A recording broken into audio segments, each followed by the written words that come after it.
Hello বন্ধুরা, সবাই কেমন আছো? আশা করি সবাই ভালো আছো আর সুস্থ আছো। তোমাদের ভালোবাসায় আমরাও অনেক ভালোই আছি। তো আমার নতুন একটা ব্লগ ভিডিওয় তোমাদের সবাইকে স্বাগত। বড়দের প্রণাম, ছোটদের অনেক অনেক ভালোবাসা দিয়ে আজকের ভিডিওটা শুরু করলাম। তো সকালের সমস্ত বাসি কাজ সেরে এই যে দেখো রান্নাবান্নার কাছে চলে এসেছি।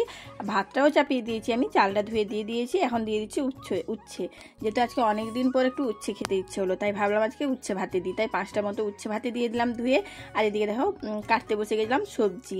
তো গাছ থেকে তোমার দাদা ভাই দুটো পেঁপে পেড়ে নিয়ে এসেছে, একটা কাঁচা আর একটা পাকা। তো পাকা পেঁপেটা কাটবো, আগে সবজিগুলো কেটে নিই, যেহেতু অনেকটাই বেলা হয়ে যাচ্ছে। আর এখানে আমাদের দাদা ভাইয়ের বাড়িতে অনেক সজনে ডাঁটা হয়েছিল, আর কেনা সজনে ডাঁটার থেকে না ঘরের মানে বাড়ির লাগানো গাছের দেশি সজনে ডাঁটার টেস্ট একদম আলাদা। তাই তোমার দাদা ভাই কয়েকটা সজনে ডাঁটাও নিয়ে এসছে পেড়ে। তো আজকে আলু পেঁপে সজনে ডাঁটা দিয়ে মাছ দিয়ে একটু জিরা ঝোল করব, আর করব আলু বেগুন মাছের মাথা সজনে ডাঁটা দিয়ে চচ্চড়ি। আর তো উচ্ছে ভাতে দিয়েছি। আর আমাদের প্রত্যেক দিনের মেনু হচ্ছে টমেটো পোড়া, যেহেতু আজ পোড়াবো না, আজ কাঁচা টমেটোই মাখাবো। তো এই হলো মেনু আজকে দুপুরে। তো চলো সবজিগুলো তাড়াতাড়ি করে কেটে নিই। এদিকে আমার পেঁপে তারপর সজনে ডাঁটা আলু কাটা হয়ে গেছে, এখন চচ্চড়ির জন্য সজনে ডাঁটাগুলো কেটে নিচ্ছি। আর এই দেশি সজনে ডাঁটার না টেস্ট প্রচুর, মানে এত ভালো লাগে খেতে কি বলবো, আমার তো দারুণই লাগে। তাই আমার বরকে বললাম একটু যাও তো সজনে ডাঁটা দুটো নিয়ে আসবে দাদার বাড়ি থেকে। তাই তোমার দাদা ভাই গিয়ে পেড়ে নিয়ে এসছে। তো এদিকে দেখো সমস্ত সজনে ডাঁটা কাটা হয়ে গেছে আমার। তো এখন এই যে বেগুনগুলো কেটে নিচ্ছি। আর আমার বাবার বাড়িতেও না অনেক সজনে ডাঁটা হয়েছে। তো আমার মা বলেছিল যে গাছ থেকে সজনে ডাঁটা পেড়েছে। তো আজকে হয়তো বিকেলে দিয়ে আমার দাদা আসবে, তো সজনে ডাঁটা নিয়ে আসবে। যদি নিয়ে আসে তোমাদের দেখাবো। অনেক সজনে গাছ আছে আমার বাবার বাড়িতে, অনেক সজনে ডাঁটা হয়। কিন্তু এখন যেহেতু ওদিকে মানে আমাদের এদিকে তুলনায় আমার বাবার বাড়িতে ওদিকে না প্রচণ্ড বানরের উৎপাত। তো এই জন্য বানর সব গাছের ডালাগুলো না ভেঙে দিয়েছে। জানেন যতটুকু হয়েছে ততটুকুই পেরেছে। তো আমার আর দিদির বাড়িতে দিয়ে পাঠাবে, যেহেতু আমার বাড়ি দিদির বাড়ি বেশি দূরে নয়, পাশাপাশি বলতে পারো, তার জন্য। তো এই যে দেখো এখন সমস্ত সবজি টবজি কাটা হয়ে গেছে আমার। তো এখন কেটে নিচ্ছি, মশলাগুলো করে নিচ্ছি। পেঁয়াজ তারপরে আদা রসুন আর টমেটো সমস্ত মশলা করা হয়ে গেছে, সবজিও কাটা হয়ে গেছে। এখন আলু আর পেঁপে আর সজনে ডাঁটা হালকা একটু সেদ্ধ করে নেব। তার জন্য দেখো সমস্ত সবজিগুলো ধুয়ে দিয়ে দিলাম আমি কড়াইয়ে। আর কড়াইয়ে আগে থেকে জল দিয়েছিলাম, জলটাও গরম হয়ে গেছে। এখন পরিমাণ মতো নুন আর হলুদ দিয়ে একটু সেদ্ধ করে নেব। তো যখন নুন হলুদ দিয়ে দিলাম, একটু ঘেঁটে দিয়েছি, এবারে আমি ঢাকাটা দিয়ে দেবো। তো সেদ্ধ হোক, আর ওদিকে তো ভাত তো আমার হচ্ছেই। আর এদিকে দেখো পাকা পেঁপেটা নিয়ে বসে পড়েছি। আর যেহেতু নিজের গাছের জিনিস তো টেস্ট তো দারুণ হবে। আর পুকুর পাড়ে তো সবসময় যাওয়া হয় না, তো এর থেকেও একটা বড় পেঁপে পেকেছিল, কিন্তু যেহেতু আমরা তা যাইনি, তো পেঁপেটা আজকে যখন তোমার দাদা ভাই যায়, তো দেখছি যে পেঁপেটা মানে পেকে পড়ে মানে নষ্ট হয়ে গেছে। বেশ বড় পেঁপেটা ছিল ওটা। তো এটা পেকেছিল, তো এটা নিয়ে এসছে। আর একটা কাঁচা পেঁপে নিয়ে এসছে রান্নার জন্য। তো পেঁপেটার কালারটা দেখো দারুণ, হাত থেকে খসে পড়েই যাচ্ছে পেঁপেটা, মানে বলছি পেটে যাবে না বলে। তো এই যে দেখো পেঁপেটা এখন ভালো করে ছাড়িয়ে নিয়েছি। আর মজিগুলো দেখতে পাচ্ছ, তো বেশ কালো কুচকুচে মজিগুলো, মানে এত মিষ্টি হয় পেঁপেগুলো। আর গাছ পাকা পেঁপে তো দারুণ লাগে খেতে। আর পেঁপে খাওয়া তো শরীরের পক্ষে ভালোই, পেট ঠান্ডা করে। আরও কী হয় উপকার আমি ঠিক জানি না, কিন্তু পেঁপে খাওয়া নাকি বেশ ভালো। বাচ্চাদের পেঁপে খাওয়াতে হয় নাকি, পাকা পেঁপে খাওয়ালে খুব ভালো হয়। যার জন্য ছেলের জন্য রাখবো। ছেলে যেহেতু স্কুলে গেছে, এখন তো পরীক্ষা চলছে উচ্চ মাধ্যমিক, তাই টিফিনে ছুটি হয়ে যায়, তাই টিফিনেও চলে আসবে। তো আমি আর তোমার দাদাভাই খেয়ে নেবো, আর ছেলের জন্য রেখে দেবো। তো এদিকে দেখো পেঁপেগুলো সব আমি কেটে নিয়েছি। আর কালারটা দেখো দুর্দান্ত কালার। আর একটু আমি টেস্ট করে দেখছি, এতটা মিষ্টি আর এতটা টেস্ট, মানে কেনা পেঁপের থেকে 4 গুণ বেশি। কেনা পেঁপে তো কিনতে পাওয়া যায়, ওগুলো তো হাইব্রিড পেঁপে, মানে বিক্রি হয় বাজারে, যেগুলো দেখেছি বেশ বড় বড় সাইজের পেঁপে। আর গাছে লাগানো পেঁপে তো দেশি পেঁপে তো দারুণ টেস্ট হয়, খেতে তো দারুণই লাগে। আমার তো বেশ ভালোই লাগে, যেহেতু নিজের গাছে লাগানো জিনিস তো তাই। তো এদিকে দেখো পেঁপে টেপে খাওয়া হয়ে গেছে, ভাতও হয়ে গেছে। ভাতের মাঠটা গড়িয়ে নিয়েছি আমি। ওদিকে পেঁপে আলুটা সেদ্ধ বসিয়েছি, সেদ্ধ আর একটু হবে।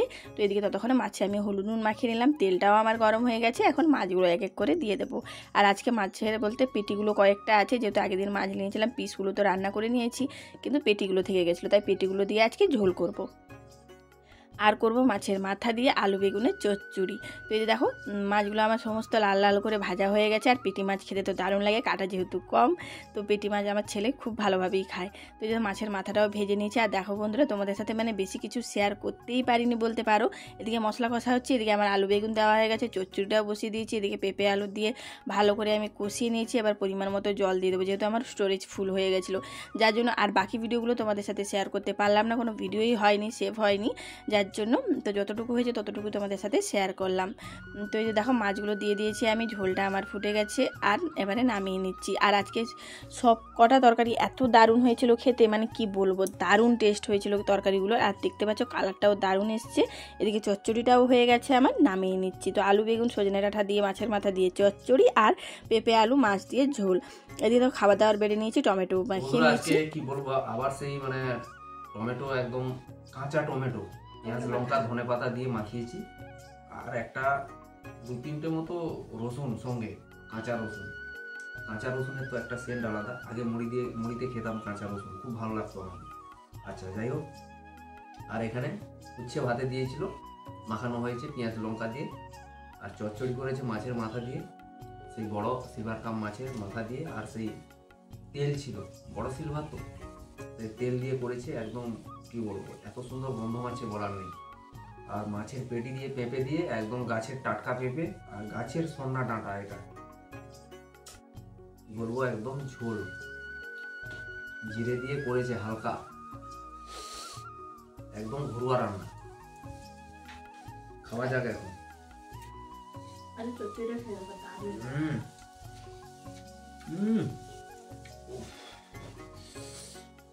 দুর্দান্ত আজকে ঝোলটা হয়েছে। চচ্চড়িটা পুরো কি বলবো বন্ধুরা, অনুষ্ঠান বাড়ি। জল দেয়নি এটাই। মাছের ওই যে তেলগুলো ভাজা হয়েছিল, ওতে যে তেল বেরিয়েছে ওটা দিয়ে নাড়ানাড়ি করে একদম চচ্চড়িটা করেছে। জল এক ফোঁটা জল দেয়নি। জল না দিলে তার টেস্ট তো আলাদাই হবে।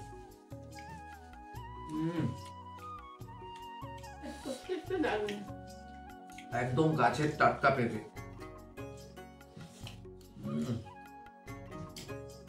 আচ্ছা, আর এটা হচ্ছে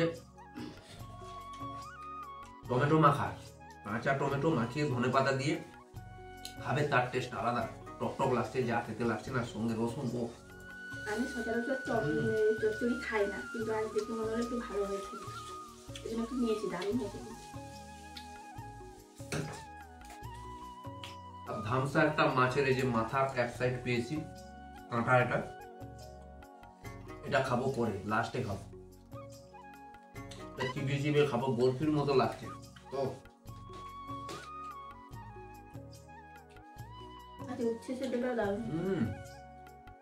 বন্ধুরা উচ্ছে এইভাবে যদি ভাতে দিয়ে মাখিয়ে খাওয়া হয় না, উচ্ছে সেদ্ধ, ও তেতো তেতো লাগছে। অনেকদিন পর খাওয়া হলো, আর এই সময় একটু তেতো খাওয়া ভালো। এটা সেই গাছ থেকে পেড়ে আনা ডাঁটা, কেনা ডাঁটার থেকে অনেকটা টেস্ট আলাদা। টেস্ট আছে ডাঁটাগুলো, মিষ্টি।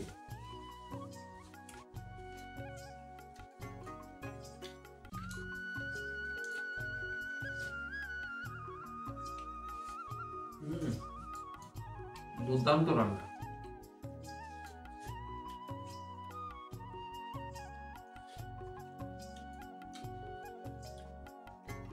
আর গ্রীষ্মকালে একটা জিনিস ভালো লাগে, তেতো আর টক। তেতো আর টক ভালো লাগে খেতে।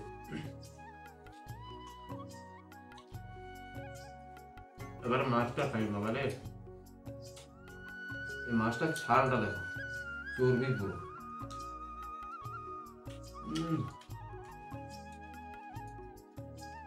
পুরো যেন চর্বি খাচ্ছি।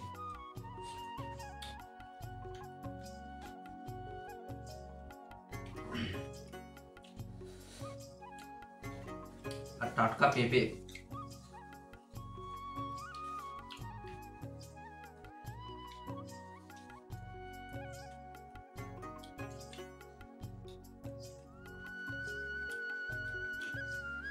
প্রত্যেকটা রান্না আজকে, প্রত্যেকটা সবজি আজকে দুর্দান্ত হয়েছে।